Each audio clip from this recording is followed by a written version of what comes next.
The descent, the universal pattern of Katabasis.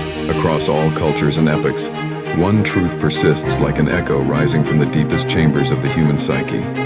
Every soul must descend before it can rise. This ancient idea, known as Katabasis, is not simply mythology. It is the inner anatomy of transformation, the hidden geometry of consciousness, and the psychological journey every human being undergoes in moments of crisis, awakening, or rebirth.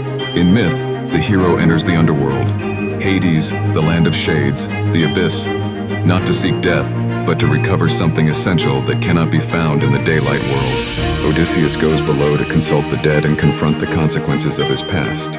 Aeneas descends to understand his destiny and the future of Rome. Heracles forces his way into the realm of shadows to master death itself. Orpheus enters out of love and grief, bringing only the music of his wounded heart. And Dionysus, torn apart by the Titans, descends because his very identity has shattered, returning as a god reborn from chaos. These stories are not fantasies. They are mirrors. They reflect the same descent that takes place in us whenever life cracks open and the structures we cling to collapse. A descent happens when grief breaks the heart, when trauma awakens old shadows, when identity fractures, or when the soul begins to remember what it once knew and lost. The underworld is not a pit beneath the earth. It is the unconscious, the realm of forgotten memories, buried fears, repressed desires, and unintegrated fragments of the self. Katabasis forces us to confront the shadow, the parts of ourselves we hide or deny. It strips away illusions, breaks masks, and dissolves identities. The descent is a purification, not a punishment. Without it, no real ascent is possible. Growth without shadow is delusion. Enlightenment without darkness is false. The ancients understood that the soul must be broken open before it can become whole. The landmarks of the mythic underworld correspond to inner states. Styx is emotional paralysis.